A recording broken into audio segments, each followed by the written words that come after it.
राज्यामध्ये गोपालनाचा व्यवसाय मोठ्या प्रमाणामध्ये अडचणीत आलेला आहे। काही गोरक्षकांच्या आडुशानं बनावट व तथाकथित गोरक्षक हे शेतकऱ्यांची जर्सी गाय, जर्सी होस्टन म्हैशी ह्या बाजारला विकायला निघाल्यानंतर रस्त्यामध्ये अडवत आहेत, मारहाण करत आहेत।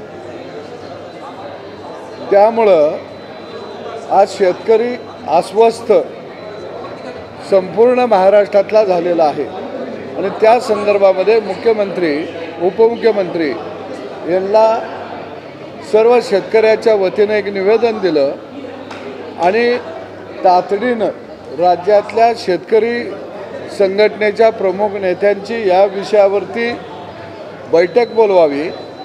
कारण शेतकऱ्याच्या घरामध्ये 2 गाईच्या 4 गाई झाल्या जर्सी किंवा होस्टन, तर ती बँक असते, त्याला जेव्हा गरज पडेल तेव्हा एखादी जर्सी गाय तो विकत असतो।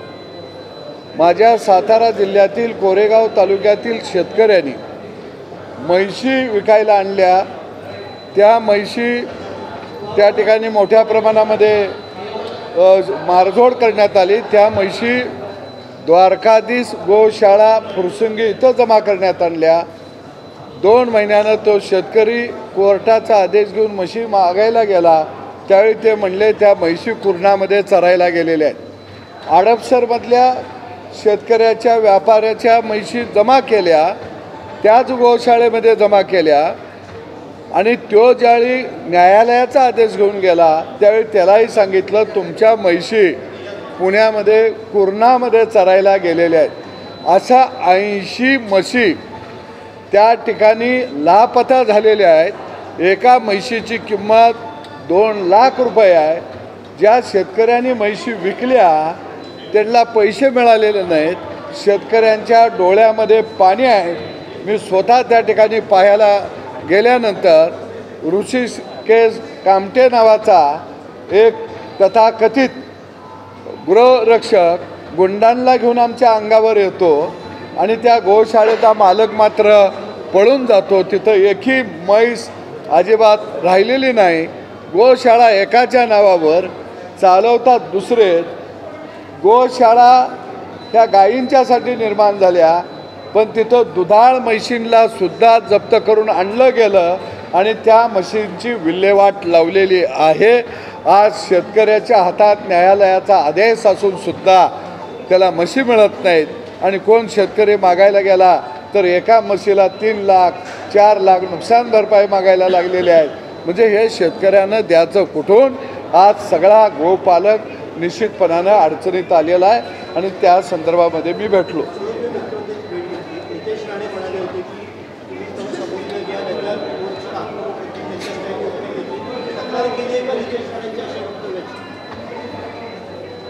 मुळामध्ये मी शेतकरी चळवळीत वाढलेला कार्यकर्ता आहे।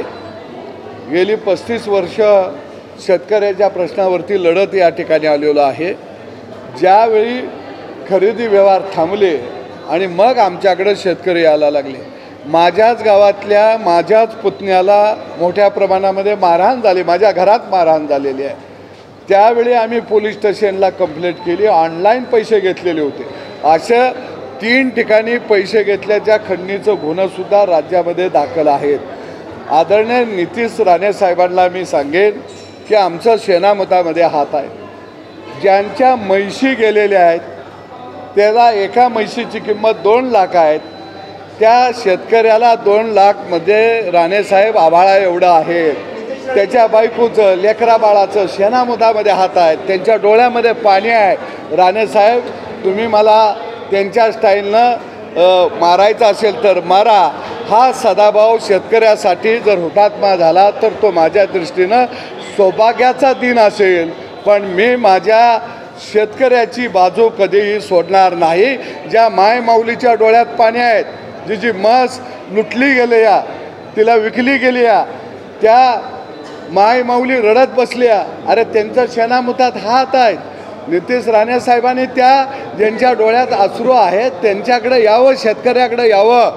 आणि मला वाटतं की त्यांच्याकडून माझी ही अपेक्षा नव्हती की गावगाड्यातल्या शेतकऱ्यावर कोसळलेला डोंगर हे जर योग्य आहे ते म्हणत असतील तर त्यांना आनंद लाभू. नवहिंदुत्ववादी लोकांकडनं हिंदुत्ववाद्यांना मारहाण झाली आहे. नवहिंदुत्ववादी लोकांकडनं हिंदुत्ववादी लोकांना नाही, करण्यात आली एका धक्काबुक्की. मी सुद्धा निलेश राणे साहेबांना सांगतो हिंदूच आहे. ज्यांच्या म्हशी विकल्या गेलेल्या आहेत ते सुद्धा हिंदूच आहेत. ते गावगाड्यातली शेतकऱ्याची पोरं आहेत, शेतकरी आहे, शेतमजूर आहे, त्यांचं शेणामुतामध्ये हात आहेत.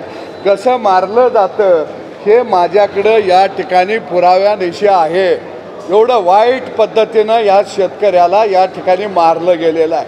आणि जर मला कोण स्टाईलची भाषा शिकवत असेल तर आम्ही सुद्धा गावगाड्यातली पोरं आहे, शेतकऱ्यांची पोरं आहे.